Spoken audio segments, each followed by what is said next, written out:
¿Qué tal? ¿Cómo están? Muy buenas tardes. Bienvenidos. Este es su Viernes de Historia. Es en Dominio Radio, es en Radio Naranjera y es en Gamavisión, pero el Viernes de Historia es suyo. Y aquí está conmigo ya Héctor Jaime Treviño Villarreal, Tito Sabinas. Tito, ¿cómo estás? Estimado Mario, muy buenas tardes. Buenas tardes. Saludando a toda la gente que nos sigue por todos los medios, sabidos y por haber. Sí, señor. Y los que falten por inventar también. También ahí estaremos presentes. Oye, pero ¿irá a haber nuevos medios, Tito? Sí, ya no sabe uno que al rato ya ni aparato vamos a traer, hombre. ¿Cómo crees? Sí, la piel va a estar ahí, vas a marcar X. Sí. ¿O te lo vas a imaginar? Y no, ya hay un aparateo inventado, creo que en Alemania o en China, donde te lo cuelgas aquí en la bolsa, ¿no? Sí. Y lo proyectas en la piel y ya marcas de ahí. ¿No, hombre? Sí, fíjate nomás. Pero te trae ubicada. ¿Te trae ubicada Pues ¿desde cuándo ya? Desde que aparecieron los celulares. Qué añoranza, estimados. No te puedes perder, Tito. Estimados radioescuchas, los que ahorita en los carros ahí, sí. a todos los taxis de Uber y Didi, todas estas cuestiones. Acuérdense aquellas añoranzas de que estabas en un templo del beber y quién se comunicaba contigo. Tenías que buscar un teléfono. Había damas que hablaban ahí a la cantina. ¿A dónde, Tito? Ahí está mi viejo, pásamelo. ¿Y cómo sabía? Pues sí, pues bueno, pues ya sabían. Ya les sabían las mañas. Acuérdate que había el directorio telefónico, ya no existen. Aquellos tomos enormes, gruesos, la sección amarilla. Sí. Fíjate, ya es historia, Mario, eso. Y no hace mucho de eso. No hace mucho, pero ¿cómo ha cambiado el mundo en este? Para bien, ¿eh? Definitivamente es para bien. Claro, ya con los controles, pues ya sabes que... ¿Cuáles controles? Pues los controles del celular, pues te ponen la ubicación y te ubican dónde andas. Ya. Entonces, inmediatamente sacan por qué rumbo andas. ¿por qué rumbo cómo andas? Sí, quién sabe. Pues quién sabe, ya no saben. Entonces, Mario, fíjate, eso es lo interesante que nos ha tocado ver esta evolución tan importante de la tecnología. Es una historia fabulosa y hemos sido testigos de ella. Eso es lo más importante.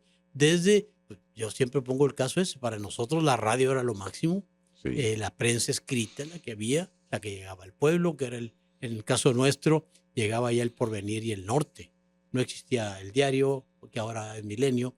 Existía El Tiempo. ¿Te acuerdas? No, el tiempo, sí, claro. Pero que... ¿Más noticias? Más noticias, pero esos no llegaban allá llegaba el máximo, hasta 1970 el que rifó en los medios de comunicación impresos fue El Porvenir. El Porvenir. Luego ya viene una voltereta fuerte, inversiones o malas decisiones o buenas decisiones, y ya el norte empieza a ocupar, después de los 70, el norte es el que ocupa el lugar preponderante. Y ahorita los medios impresos están de capa caída, hay que decirlo, porque ve todavía uno ahí en los restaurantes, en las esquinas, gente con el periódico a las 6 de la tarde. Sí, ya no lo compran, ya no se compra. ¿Por qué? Porque esta tecnología es tan fácil que antes de levantarte de la casa ya le prendes y te enteras ya de mucho de las noticias, ¿no? Sí. Y aparte, pues están los medios de comunicación como Gamavisión. Los electrónicos como radio y televisión. Que le prendes ahí a Canal 80 y ya te están ahí con las noticias a todo dar, ¿no? Y en el momento en el que sucede. Exacto, y aparte. No 24 horas después. Y si hay algún suceso de inmediato, hay una conexión y te están transmitiendo en vivo. ¡Qué maravilla!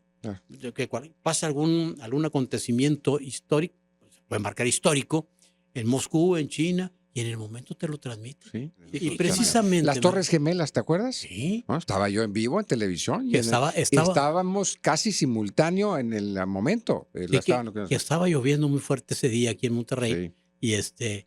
Y estabas ocupado viendo, cuando hubo clases, estaba todo el mundo viendo la tele, y en ese momento se acabó las noticias de la lluvia, de lo fuerte, que el río está corriendo con mucha agua, que esto, que el otro, y de repente a ver las imágenes de las Torres Gemelas, ¿verdad? Sí, señor. Y que esa es una de las partes de las maravillas, y por eso lo que es la historia, Mario, se ocupa también de estos detalles, de estas cosas.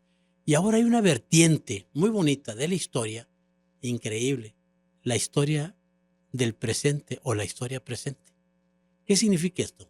Que ya es historia.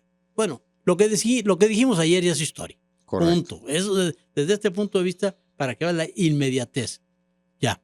Pero el estudio serio de la historia, escribir, investigar la historia del tiempo presente no se hacía. Yo recuerdo al maestro Genaro Salinas Quiroga, que fue 50 y tantos, 60 años maestro de la Facultad de Derecho, maestrazo, compañero de la Sociedad de Historia, decía, no se meta con estos temas, están muy actuales y hay mucha gente viva. Pero ahora ya podemos hacer una historia del tiempo presente Y yo lo ubico, generalmente los historiadores ahorita que han discutido sobre si es válido o no, desde cuántos años atrás podemos considerar tiempo presente, han concluido que son 50 años. Yo lo llevo a 40 años. Y el caso nuestro, el caso de Nuevo León, yo puedo hacer historia, de hecho estamos haciendo historia del tiempo presente desde 1985 para acá. ¿Por qué razón? Pues yo pongo el parteaguas. Fue ahí ya la terminación del gobierno del Estado de Alfonso Martínez Domínguez y sus obras faraónicas, priista de hueso colorado, institucional, todavía autoritario, todavía máximo exponente del nacionalismo revolucionario, de los postulados de la Revolución Mexicana, pero a partir de ahí hay un cambio radical, tanto en Nuevo León como en México. ¿Y esto a qué se debe? Termina López Portillo de presidente, José López Portillo, y viene un cambio a nivel global, a nivel internacional. Viene el neoliberalismo económico. Y entonces es Miguel de la Madrid Hurtado el que va a hacer la transición de estos fenómenos políticos, económicos, sociales que se van a dar en México y que están dando en el mundo.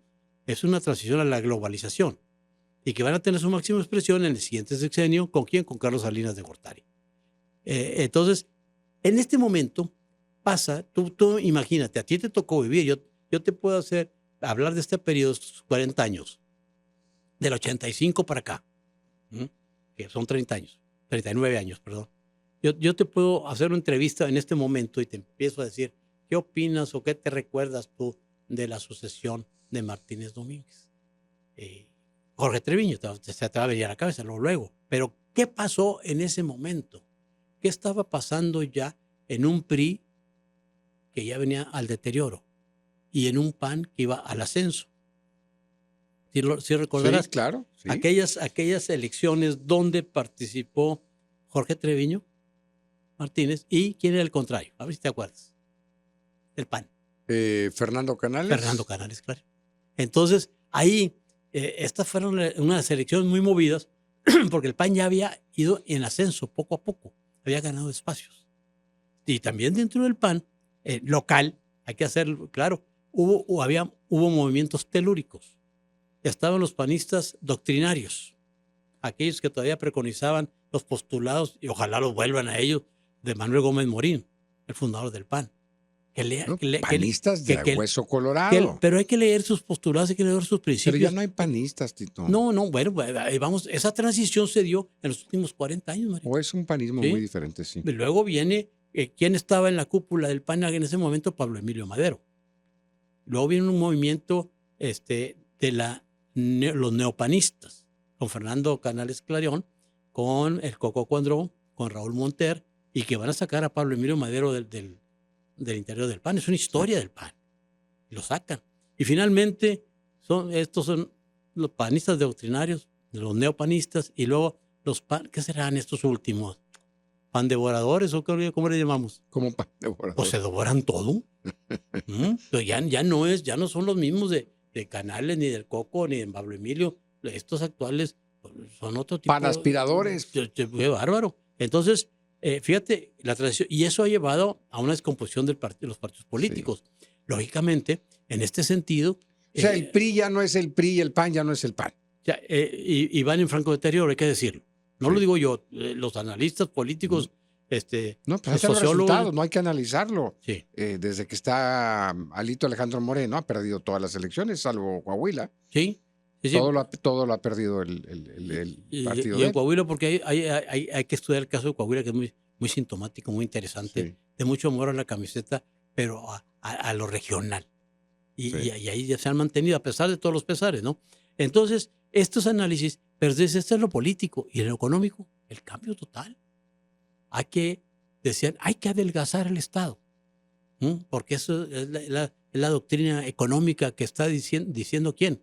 El Fondo Monetario Internacional. Hay que seguirlo. Y hay que seguir las directrices del Banco Mundial.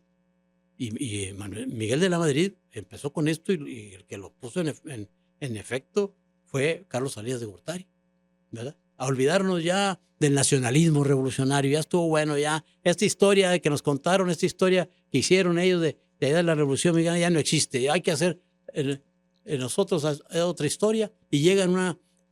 Cambio de rumbo. Iba a decir una caterva. ¿Qué es eso, Tito? Un grupo de personas con muy buenos propósitos. Ya. Llegan a dirigir el país, jóvenes, técnicos, tecnócratas. Hay un cambio completo que les falta mucha experiencia, tanto en la administración como en la política. Pero llegan al poder.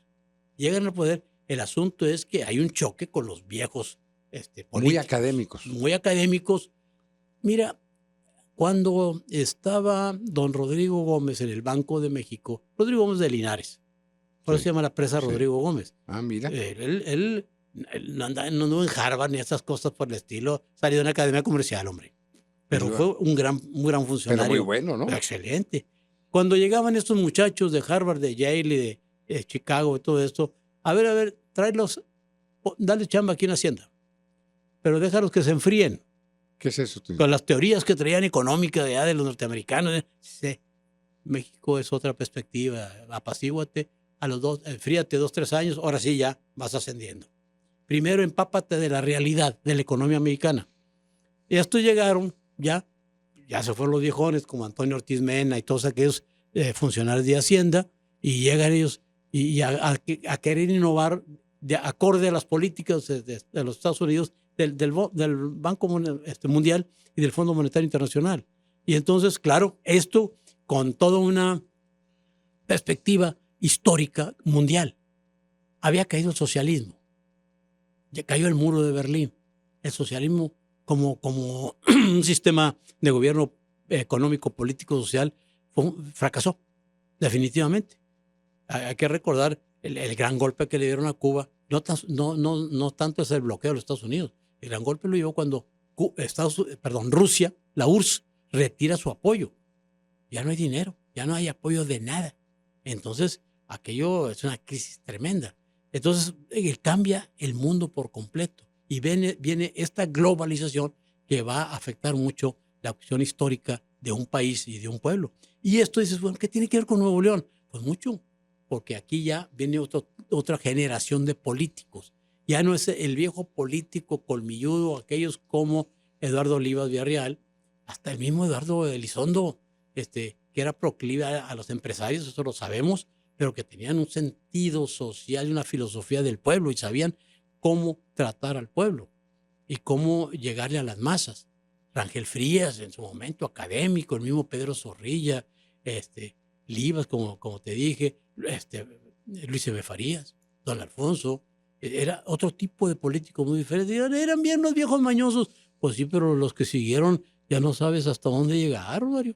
Y tenemos ahí, en esta historia del presente, toda una serie de presidentes. Miguel de la Madrid, que ya lo dijimos, Carlos Salinas de Gortari, luego Ernesto Zedillo Ponce de León, que viene a fortalecer toda esta cuestión del neoliberalismo y de estas nuevas cuestiones económicas, y que van a afectar mucho a la población por las medidas que tomaron. Y aparte, ¿cuál era uno de los propósitos? Fíjate, si el propósito no era malo, hay que adelgazar el aparato del Estado. Pues vende ferrocarriles, el otro vende teléfonos, y lo agarró el DIM y hicieron millonarios, y el otro, y adelgazaron eso, sí. Pero engrosó el aparato burocrático del Estado. ¿Por qué? Porque se crearon comisiones, fideicomisos, coordinaciones, nuevas secretarías, nuevas dependencias que no había.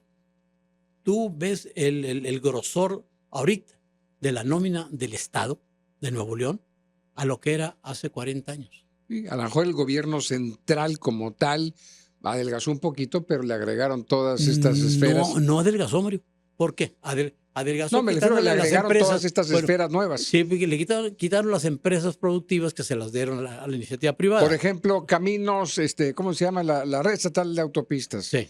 Todas es la de la basura, pues ahora es otra dependencia, una comisión. Nati creó mucho de estas excusas, dependencias para sacar lana pero además, del gobierno central. Las nuevas propuestas también para llegarle a la gente, y que la cuestión del género, la cuestión de los derechos humanos, la de transparencia, pues hay institutos de transparencia, hay comisiones de transparencia, hay de derechos humanos, hay de los derechos, todas estas instituciones que no existían. la defensa de la mujer, y todo esto te va engrosando el aparato tremendamente, el aparato burocrático.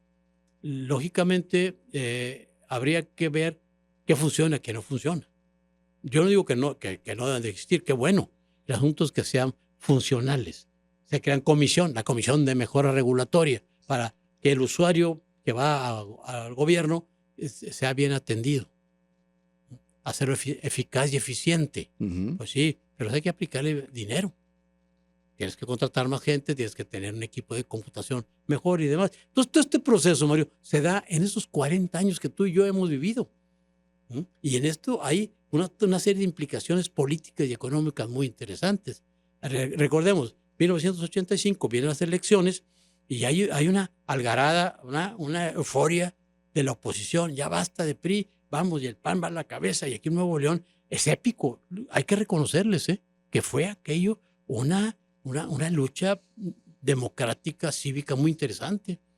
Después de que las elecciones se las dan ganador a Jorge Treviño, estaba don Alfonso en el gobierno. ¿Y quién dirigía las elecciones en ese tiempo? Pues el gobierno del Estado, a través de la Secretaría General. La Secretaría General. Luego Gobernación en México. ante todas estas protestas que hubo en México, va a crearse luego el instituto, el IFE federal, y ahora es INE. Ahora es cine. El IFE, el Instituto Federal Electoral, y luego Instituto Electoral, ¿no? Nacional Electoral. Entonces, Y aquí la Comisión Estatal Electoral. porque esto la dirigían antes Otra comisión. los gobernadores, pero ahora hay toda una pirámide de gente que trabaja en eso y que está con un presupuesto muy grande. Y aparte, todos los partidos se crearon una serie de partidos, exigieron su tajada, según el número de votantes. Ellos, los puestos que han agarrado y demás, tienen derecho a ciertas percepciones económicas. Mario, hay que recordar. ¿Estamos hablando, Tito? Historia presente. Historia presente. Es un tema que a mucha gente le va a mover el tapete. A ver. Esto de historia presente son los últimos 40 años. 1939. Yo lo marco en 1985 con la salida del faraón don Alfonso y la entrada ya de Jorge Treviño, que es otro tipo de político. Oye, ¿por qué hablaba así don Alfonso? ¿Cómo? Pues son cuestiones de Pero no era estilos. nada físico, ¿verdad? No era nada de... ¿Qué cosa? Su forma de hablar. No era parte de un estilo. Era un estilo. Era un estilo que hasta cierto iba punto con interesante. Su personalidad. Imitable, porque a ver que el humorista se acaba de morir a bala. La bala, que Jesús Roberto. Cómo lo imitaba. Sí, ¿verdad? cómo no. ¿Y no se enojaba, don Alfonso? No, al contrario. Lo imitaba mucho, ¿cómo se llama que fundó el Canal 28? El hermano del que hace las señales. Bulnes. No, Bulnes no. Ahorita nos acordamos. Y lo imitaba perfectamente y delante de él. Sí. No, sí. Pero don Alfonso es ya la máxima expresión, la última expresión del nacionalismo revolucionario que tuvimos aquí.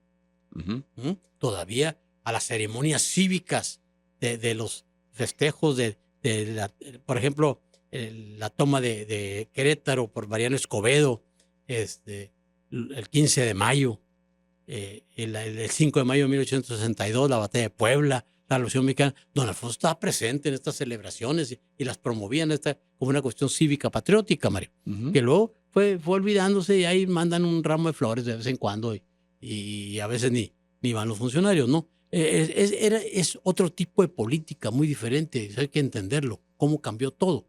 Tú conoces, lo apreciamos a Jorge Treviño, la estampa de político de Jorge Treviño diametralmente opuesta a don Alfonso. Sí. Definitivamente. Fue un cambio de imagen muy fuerte en el Estado. Y viene también una transformación con Jorge Treviño de la administración estatal, basado en su oficial mayor, que luego fue el secretario de administración, Francisco Garza Ponce, de gratos recuerdos del maestro, Panchito Garza Ponce, sí, porque era pequeño, era bajito, sí. Pero qué calidad humana, qué personaje. Y qué capacidad. Que tiene.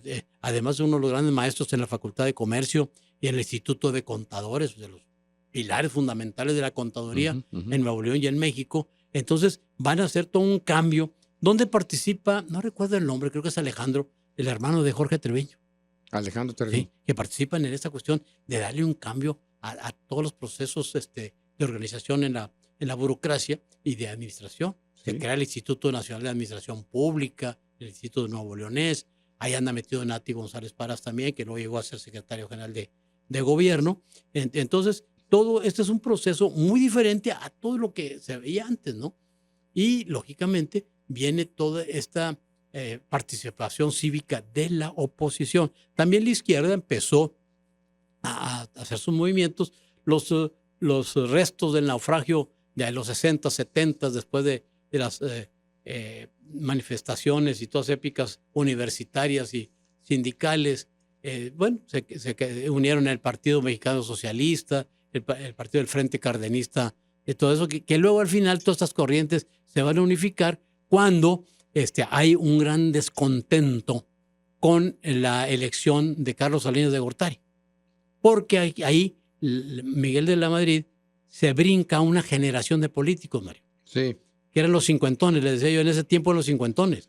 Y se brinca a Cuauhtémoc Cárdenas, a Porfirio Muñoz Ledo, a Ifigenia Martínez, y a toda una serie de personajes. Se brinca en esa generación. Para ustedes no hay nada, no hay la presidencia para ustedes. Siguen los cuarentones. En este caso era Carlos Salinas de Gortari. Y aquello, ¿cómo? Lo estás desplazando por un tecnócrata que es Carlos Salinas de Gortari, independientemente de la inteligencia y la capacidad que la tiene el individuo, ¿no? Entonces esto va a crear una disensión en el partido dominante, que era el PRI, y viene la famosa corriente democrática, encabezada por Cuauhtémoc Cárdenas y Porfirio Muñoz Ledo, que de ahí va a derivar posteriormente en el PRD y luego ya en lo que es ahora el Movimiento de Regeneración Nacional, que es Morena. Entonces, ya es una historia que tenemos que contar, Mario. Y la vivimos, pero parece luego que tenemos el Alzheimer, que se te olvida lo de corto plazo y sí sabes allá que Hidalgo y que Morelos y Padre Mier. Sí. Pero lo último... Porque es lo que más nos están enfatizando desde la escuela y todo ese tiempo y lo traemos. Pues sí, pero tenemos que estar pendientes resulta de estos procesos. Que si hay un sentimiento de que si lo viviste no crees que sea historia, no lo sientes como parte de la historia. Pues sí, nomás que ahorita, si ya lo que platicamos hace una hora ya es historia, ¿no? Lo físico lo marca perfectamente bien. Sí. Lo que empezamos a decir al principio del programa es historia, pero me refiero al sentimiento de ser humano. Si yo lo viví, no siento que sea historia. Sí, porque ¿no? esa es la corriente de pensamiento que tenemos pendiente todavía. Oye, Brunel. Alfredo Lerman. Alberto Brunel. Alfredo es el de las señales, sí, de tránsito. Sí. ¿Verdad? Sí. Alberto Brunel Meneses. No, que nunca sincronizaron los semáforos, por cierto. Como 4,000 millones. Pero eso no, eso es otro que lo... es otra cosa. Es otra cosa. ¿Verdad? No, Brunel imitaba, y aparte era simpaticísimo el tipo, ¿no? Sí. Como... es un y hombre de todas las confianzas de Martínez Domínguez. Sí, y además, y le cae bien por simpático, porque es bromista y terrible, ¿no? Aquel, muy interesante personaje, ¿no? Bueno, entonces, en este sentido, ¿qué es lo que está pasando en Nuevo León? Ya en esa época, hace 39 años, todo esto viene, las protestas tumultuarias, ya no se acuerda la gente, bueno, ni los del PAN se acuerdan, algunos que no, que los nuevos menos, ¿no? Las marchas que hicieron, Mario. Hicieron 5 o 6 marchas interesantes, no, épicas, llenas de gente. Los del PAN, por ahí. Fíjate, tenemos... Bueno, ¿y contra quién, Tito? Nomás para que le recuerdes a la audiencia. Pues bueno, era don Alfonso todavía está en el poder. ¿Qué partido era? Era el PAN. El PAN marchando contra el PRI. Sí, contra el PRI. Es que los de ahorita no se lo imaginan. O no quieren hacer como que no se acuerdan. Pues a lo mejor les da vergüenza alguno. Pues sí. Porque pues ahorita no sé nada. Fíjate nomás, yo le llamo las épicas marchas panistas. A ver. Fíjate. Ahí la tienes en la última hoja, Mario. Marcha de la Democracia 9 de julio. 3 días después, Marcha de la Dignidad. Luego, Marcha de la Solidaridad el 16 de julio del 85. Marcha de la Soberanía, 26 de julio. Marcha de la Exigencia, el 2 de agosto. Aquí ya donde lo reprimieron, exaltados como Fernando Canales, Coco, Monter y otra gente, se metieron al Palacio de Gobierno, lo reprimieron, lo sacaron, y ahí algunos, según Francisco Sánchez, que ha escrito la historia del presente de Nuevo León, dice, no, una vergonzosa huida, y dejaron a sus partidarios ahí. No me diga. Eso lo dice aquí en este libro, que es muy interesante. Canales. Fernando Canales. ¿Los dejó ahí? Sí, acuérdate que lo sacaron de Aguilita del Palacio. Bueno, no los dejó. Lo sacaron, pues sí, pero luego, y la gente, ahí se quedó, y los líderes, dice Sánchez que lo corrieron. Este libro, Del Reino al Estado, los gobernadores de Nuevo León, de 1579 a 2017, muy interesante, lo coordina Romeo Flores Caballero. Sí. Lo coordinó. No lo encuentras por ningún lado. No está asignado por ninguna editorial de autor. Me he preguntado a Romeo o cómo lo consiguió que se lo hicieran, pero no lo encuentras. Y está muy interesante. Y está muy interesante la última etapa. Habla hasta el gobierno del Bronco, ¿eh? Estamos poniendo en pantalla ahora la portada de este libro que me está mostrando Tito, Del Reino al Estado, los gobernadores de Nuevo León, 1579 a 2017, como coordinador de esta recompilación, Romeo Ricardo Flores Caballero. Buenísimo. Ahí está la portada en pantalla Buenísimo. de Gamavisión. El problema es que Oye, está... está amplio. Pues es que desde los primeros gobernadores, viene toda la lista de gobernadores. 570 páginas. Pero viene también todas estas acciones. En este caso, de esta parte final, que yo le llamo el Nuevo León neoliberal, 1985 a la actualidad, hay una investigación profunda, hemerográfica, mucho basada en los periódicos de la época, pero que parece que se nos olvida. Luego, a grandes saltos, Mario, podemos hablar del gobierno de Jorge Treviño. Bueno, hay que recordar que Martínez Domínguez entregó un superávit en la tesorería de 300 millones de pesos. A partir de Jorge Treviño viene el endeudamiento del Estado porque habría que hacer obras. Y esto se enmarca, ¿por qué? Porque se está viviendo las graves crisis económicas. Hay que recordar también que después de Salinas de Gortari, cuando viene Ernesto Zedillo, la tremenda bronca económica en que se metió el país, que se vino abajo todo, que mucha gente perdió su carro, perdió su casa, dolorosísimo, que crean el famoso FOAPROA y que crean el FICORCA para ayudarle a las empresas también de los grandes empresarios, el salvamento de los bancos. Y fue dolorosísimo, todo esto se da en este plano, ¿no? Estoy leyendo este extracto que tú hiciste, que aquí lo tengo en mis manos.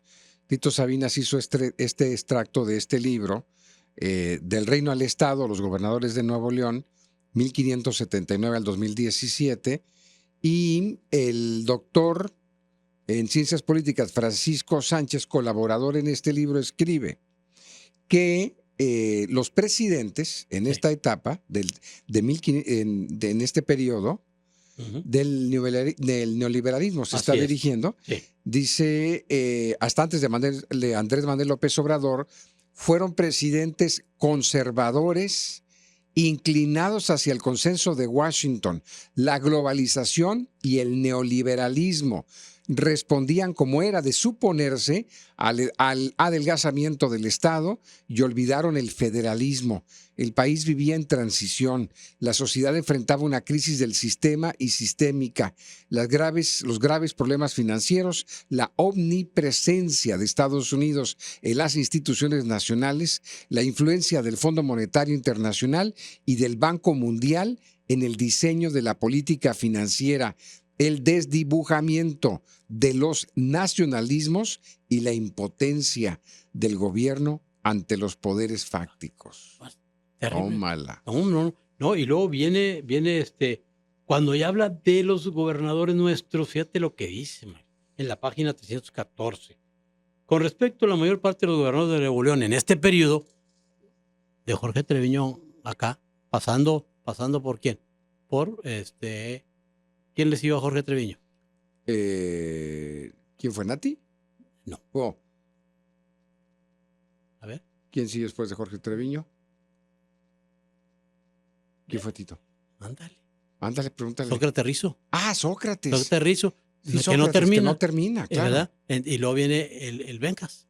Sí. Y luego viene Fernando Canales Clarión. Viene Fernando. Que no termina, y está Fernando Elizondo, ¿verdad? Luego viene Nati. Está entonces Nati, y luego viene Rodrigo. Y viene Rodrigo. Y luego el Bronco. Sí, señor. Y luego Samuel. Correcto. Bueno, dice el doctor Francisco Sánchez en este libro, en la página 314, estos gobernadores, directa o indirectamente, malbarataron o se apoderaron de parte del patrimonio del Estado, con ellos la corrupción y la impunidad, a la que se sumaron un buen número de empresarios, abrieron nuevos caminos. Tómala. Entonces, es muy interesante cómo se dio toda esa transición de cómo pues, primero a nivel nacional, llega el PAN al poder con Vicente Fox Quesada, después de Ernesto Zedillo Ponce de León, y bueno, todo el mundo esperaba el gran avance de este país, ya vamos a hacer todos aquellos 70 años de ignominia que decían, ¿no? Y resulta que no. Le dieron la razón a don Alfonso cuando dijo, ya cuando se olía que la oposición iba a ganar, dijo don Alfonso, la oposición no sabe gobernar. Así dijo. Proféticamente. Pues no le habían dado chance. No. Bueno, pues le dieron chance y ya comprobamos que no. Con Calderón, con Vicente Fox y con Calderón, se agravaron los problemas de este país. Sí. ¿Y qué estamos hablando? Siglo XXI ya. Es el siglo XXI, del 2000 para acá. Y ya este periodo de la historia presente, estos 39 años, 40 años, 1985 para acá, que se van a cumplir 40 años, esa historia, que aquí hay que contarla, porque es interesantísima, la vivimos, pero parece que la olvidamos. Cómo viene la problemática, cómo una decisión de Carlos de Salinas de Gortari que manda a a Sócrates Rizo a Nuevo León. Sí. Primero como presidente del PRI. Ahí te encargo. Y luego ya como candidato a alcalde. De Monterrey. Y luego cuando se viene la tragedia del Gilberto, de la inundación, en el ahí te encargo Sócrates, pues lo estaba estaba desvalorizando al gobernador. Sí, a Jorge Treviño. A Jorge Treviño, que era un muy amigo, hay que decirlo, porque en esos tiempos los gobernadores eran puestos por el amigo que estaba en México. Nada más en ese entonces. Ahorita no. Ahorita ya no. Ya no. No, bueno, puntos suspensivos es un motivo de análisis. Motivo de análisis todo esto, pero llega Sócrates Rizo y va a cambiar toda esta situación. Viene una serie de problemáticas, independientemente de que tanto Jorge Treviño, tú ves la obra pública que hicieron, la obra pública en la línea del Metro 1 hasta Anaya, sí. Porque el otro que la completó de Anaya a Sendero fue Nati, sí. ¿verdad? Está el inicio de la presa del Cuchillo. Todo lo hizo Jorge Treviño. El Puente Colombia. El Parque Fundidora. Colombia, Cimeprode. Sí. Y síguele. Sí. Hasta el Parque de Béisbol de los Sultanes. Hasta el Parque de Béisbol. Tienes razón. Sí. Entonces hay que ver también el caso de don Alfonso, la faraónica obra de la Macroplaza, de la presa de Cerro Prieto, o sea, en la cuestión de la obra pública. Incluso Sócrates Rizo, el Museo de Historia Mexicana lo hizo Sócrates. El Museo de las Armas Nacionales de Historia de México, allá en Lampazo, lo hizo Sócrates. La Biblioteca Rangel Frías, sí. La Biblioteca Magna Solidaridad que se llamó en aquel tiempo, el Museo de Linares, el inicio del Paseo Santa Lucía, Nati, pues también el Paseo Santa Lucía, que es hermosísimo, hermosísimo por donde le busques. La ruta escultórica, y le empiezas a buscar, ¿no? Canales, bueno, el Puente Atirantado, la carretera de las Grutas de Bustamante. Hay obra pública, tal vez más o menos en algunos, ¿no? Sí. Entonces, pero este tiempo presente ya tenemos que analizarlo, porque también en estos últimos 40 años es cuando se acaba el predominio de los sectores del PRI. Vienen a minimizarlo, se acaba la CTM, existe con otros propósitos ahorita. Ya no es un factor de peso político fuerte. No. La CROC. Los llamados sectores. De los sectores. La CNOP, Confederación Nacional de Organizaciones Populares, ya no existe. La CNC un poco todavía cobija a los campesinos, que la Confederación Nacional Campesina, ¿verdad? Pero se acabó como factores de poder, que además exigían sus diputados y que ya estaban en sus posiciones. Se acabó todo eso. ¿Por qué? Porque dependían del grupo que está en el poder y del partido que está en el poder, que el PRI. Cuando se acabó la colecta. Ya. Y pues ya no hubo con qué. Fíjate, Mario, que esto nos permite que mucha gente que está ahorita, adulta, hay ochentones que recuerdan muy bien todos estos tipos. No se diga los de 70, 60, 50, 40. También los muchachos que tenían en aquella época, o sea, estamos hablando de 39 años, que tenía 10, tiene 49, que tenía 15, tiene 50 y tantos. ¿Y a qué voy? Que hay gente que conoce, que se acuerda de todas estas vivencias. Sí. Y debemos de recogerlas. Ojalá podamos hacer una excitativa que nos manden sin calificativos de que era un rata y que era, que ya sabes cómo es en las redes ahorita, la gente se va a los extremos y demás. Sí. No, unas aportaciones serias Oye, para que Tito, quede. ¿y se puede clasificar la historia como historia en cuanto a sus tiempos? Por ejemplo, ahorita estamos hablando de la historia presente. Sí. La que tú has vivido y la que yo también he vivido. Y me lo estás platicando, pero pues digo, pues eso yo lo viví. Bueno. Y luego entonces no se me hace como historia. Ya me explicaste que sí es historia. Pero hay clasificaciones de historia reciente, historia moderna, Sí, mira, historia, la prehistoria. ¿Qué marca la prehistoria? Hasta la aparición de la escritura. La escritura que la conocemos nosotros, de tipo arábiga, eso. Porque antes las etnias tenían su escritura y esto lo dejaron en las rocas, en las pinturas rupestres, ¿no? Sí. Pero esa es la prehistoria, luego viene la historia. Y la historia antigua. Y luego la historia medieval o la Edad Media.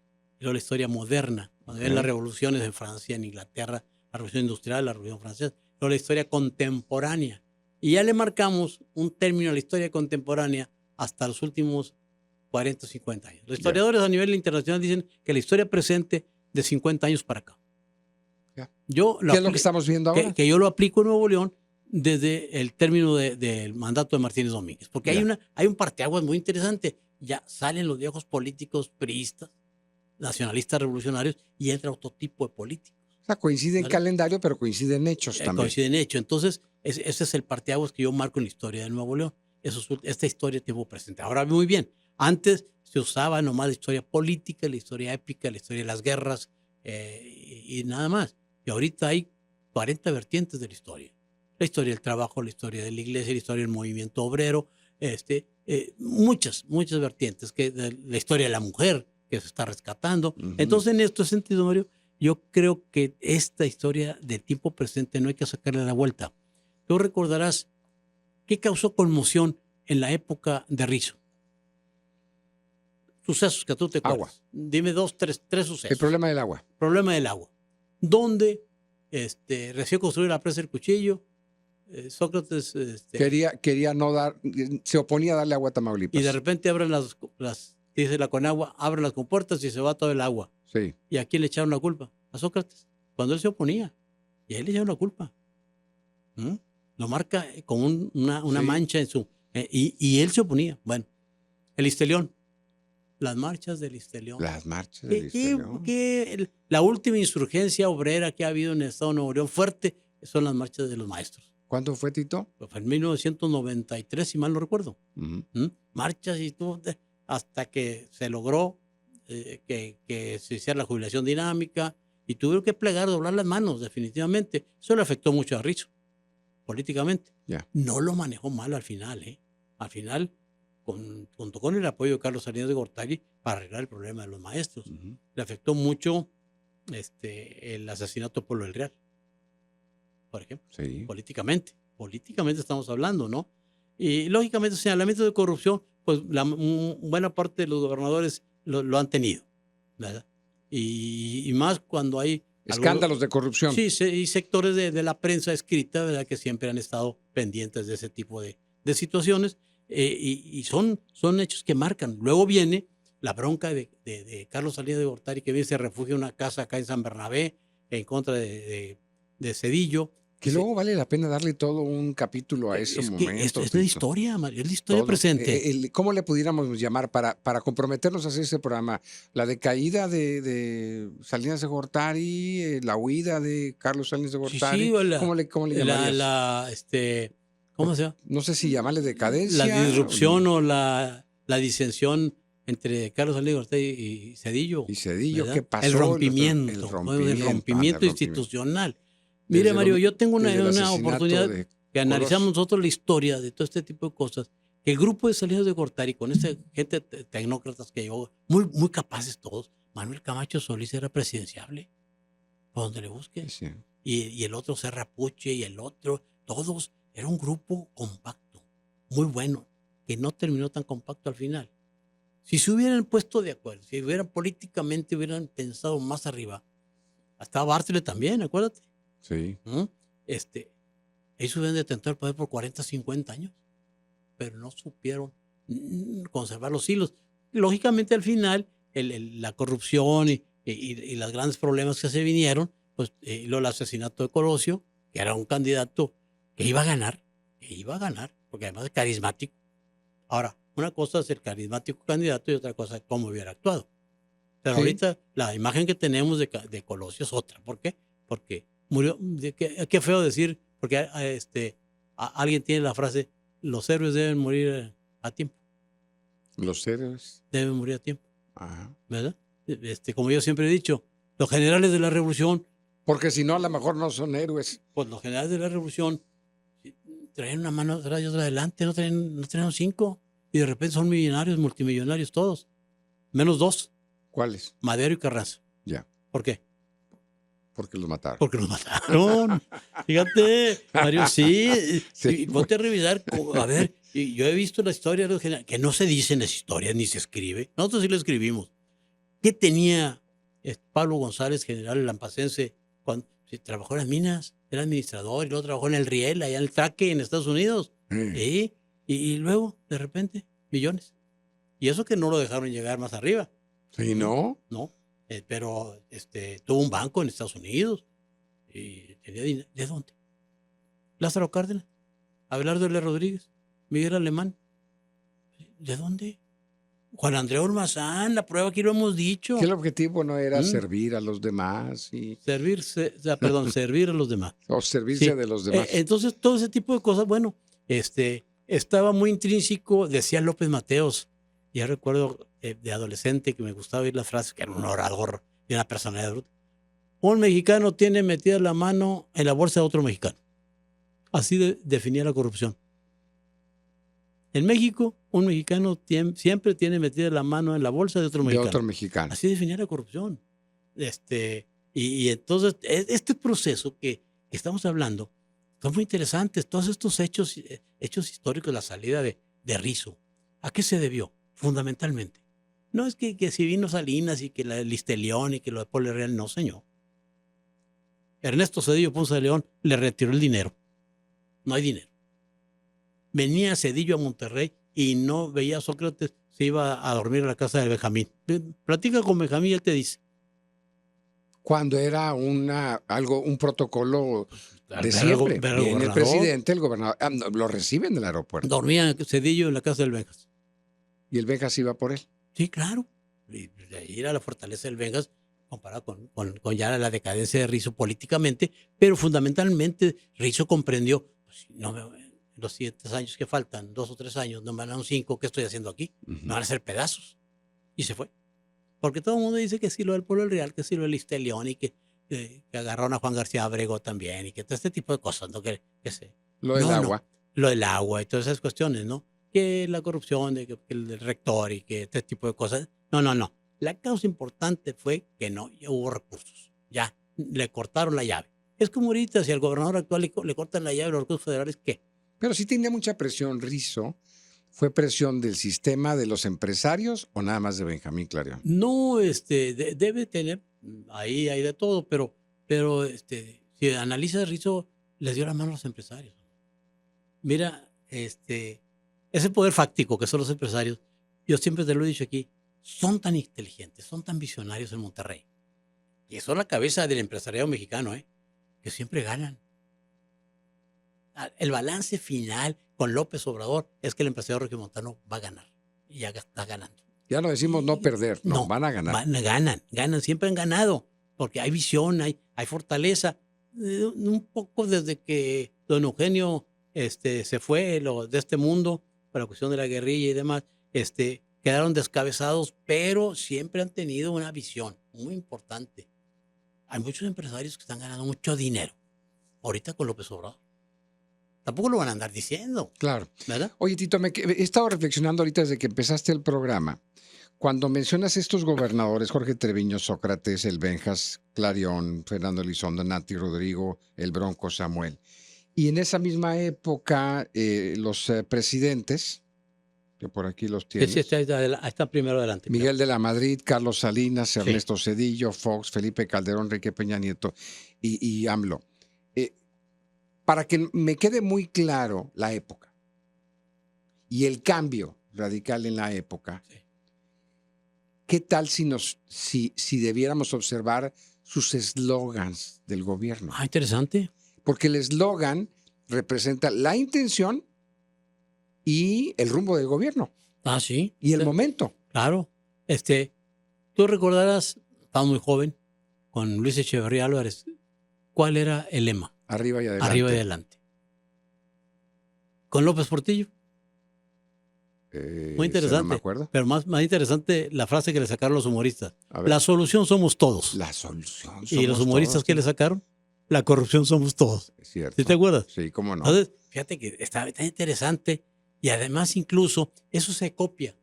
Cada gobierno tiene también su eslogan y cada alcalde. También tenemos aquí la lista de los alcaldes de esa época. Fíjate, sí, acuérdate. A ver, alcaldes de Monterrey, Luis Marcelino Farías, Sí, Sócrates Rizo, sí. Juventino González Benavides, Ujú. Benjamín Clarión, Jesús Hinojosa, Chema Elizondo, Felipe Jesús Cantú, Ricky Canavati, Adalberto Madero Maderito, Fernando Larrazábal, Margarita Arellanes, Adrián de la Garza, Luis Donaldo Colosio. ¿Cómo se Eso es lo que fue han sido. ¿Cómo se fue degradando? A ver, Bueno, 1, no lo 2, voy a 3, decir 4, así, 5, pero 6, 7, hay 8, 9, hay una 10, 11. diferencia enorme de personalidades. Y ves también, ves aquí los gobernadores, falta por ejemplo meter a Manuel González Flores, que fue seis meses gobernador cuando se fue el Bronco a esa situación ilusoria de la presidencia. Sí. Y no hizo un mal papel. Ojo, Manuel González Flores, ahí como... Pero le fue como en feria. Bueno, independientemente, pero como gobernador ahí, caray. Luego, a mí me gusta mucho ver también la actuación de los secretarios generales de gobierno. Porque ahí dice mucho. El secretario general de gobierno es el brazo derecho Es de tu un hombre gobernador. de confianza. Yo recuerdo con Livas, era el maestro Humberto Ramos Lozano. Qué presencia, qué personalidad, qué trato, qué política de individuo.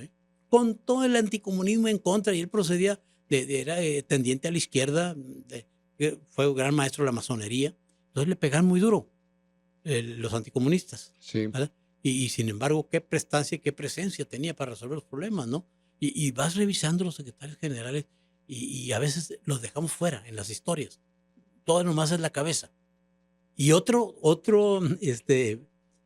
análisis, los tesoreros del Estado. Claro. ¿Tú te imaginas la presencia de don Víctor Gómez como tesorero? El mismo Eduardo Elizondo. Eduardo Elizondo, antes de ser gobernador, fue tesorero del Estado, Mario. Entonces, es importante estos análisis de esta historia presente. Y yo digo, es una historia del siglo XX que nosotros nos tocó vivir y que está por escribirse y que no se escribe. Todavía andamos allá, sí, qué bonito, yo lo platico, qué Vidaurri, que Fray Servando, y qué hermoso Bernardo Reyes y Gonzalitos. Y el siglo nuestro es el siglo XX. Ya de coleada llevamos el XXI. Tú eres del siglo XX, hombre. Sí. Polo creo que también es del siglo XX, ¿no, productor? O ya no creo que tenga. No, más atrás todavía. Es de la época de Lázaro Cárdenas, ¿no? Sí. Es del reparto. También, yo sí llegué a ser de la de blanco y negro. ¿Sí? De la época de blanco y negro. De blanco y negro. Sí, pero ya de viene blanco y negro. el cambio. Por eso la historia es muy interesante. Y no nomás analizar esto de la política, ¿no? ¿Qué pasaba en el entorno nacional, político, económico y social, nacional e internacional? Porque dicen, no, que tiene que haber. ¿Cómo no? Y ahorita con la globalización nos damos cuenta que con cualquier movimiento que hagan los países grandes puede afectar a los chicos. Puede haber un cambio de género, de estilo, de corriente de gobierno a nivel nacional, pero mantenerse aquí depende del Estado. Sí. Porque aquí seguimos con tecnócratas, con neoliberales, y a nivel federal se cambió rotundamente con Andrés Manuel López Obrador. Mira, fíjate, Mario, yo pienso que los gobernadores, el actual, los que sigan, deben de seguir sosteniendo la bandera de un Nuevo León nuestro, de lo regional, porque eso es lo que nos da prestancia, presencia, identidad y fortaleza. Nuevo León. Sí, es que se creen mucho. No nos creemos, somos. Somos, ¿verdad? Y hay que demostrarlo, palmo a palmo, paso a paso, pero con mucho amor al Estado, con mucho amor a la ciudad, que ha faltado en algunos gobernantes, sí. Y en algunos alcaldes. Tú ves la lista de alcaldes y yo te puedo hacer ahorita una entrevista rapidita. ¿Qué piensas de fulano? Agarro la lista, casi todos están vivos. A ver, de este. Y tú tienes una opinión formada. Y más que eres comunicador, tienes una opinión forjada y formada de cada uno de estos personajes. Correcto. ¿Verdad? Entonces, esas historias hay que refrescarlas, hay que tenerlas presentes, hay que escribirlas, hay que darles testimonio. Y aparte hay mucho auxilio, hay mucho apoyo visual, hay mucho video, hay mucha, la prensa está lleno de eso. Y hay mucha memoria sobre muchas ello. fotos y demás. Pues muy ¿no? interesante, la historia reciente. Dejemos entonces, Tito, si te parece bien, para el programa cuando tú lo indiques, algún capítulo para lo de Carlos Salinas de Gortari, sus últimos años de presidente, su refugio aquí en Monterrey, en Nuevo León, ayudado por Sócrates Rizo. Y podríamos dejar también lo de las frases de los gobernadores y de los presidentes. Claro, no, te platico una anécdota. A ver. Estamos en el Archivo General del Estado y pues, Carlos Salinas de Gortari se declara que él es de Agualeguas, que no nació en Agualeguas, ¿no? Pero bueno, como una identidad. Y empezaron a llegar los políticos al archivo. ¿Dónde está Agualeguas? Y le digo, si eres diputado local y no sabes dónde está Agualeguas, les decía, ¿cómo, hombre? Algunos corrieron para Gualahuises, de medios de comunicación. Soy testigo de eso. Porque un reconocido conductor de noticieros me invitó a dar una plática a sus reporteros de historia y geografía para que aprendieran dónde, porque los mandó a Agualeguas y fueron a dar a Gualahuises. Terrible. Claro, ahorita es otra cosa con internet, ¿verdad? Sí, con el Google. Bueno, pues hasta aquí el Viernes de Historia en esta edición con Héctor Jaime Treviño Villarreal. Él es Tito Sabinas. Acuérdense que en las redes sociales búsquenlo así, como Tito Sabinas. Tito. Qué hermoso libro. Lástima que no lo consigo por ningún lado. Pues sí. Pero lo tiene Tito por ahí y seguiremos echando mano de ese libro para dar más Viernes de Historia. Gracias, Tito. Gracias, muy amable. Saludos a todo el mundo. Serenidad y paciencia, mucha paciencia. Gracias.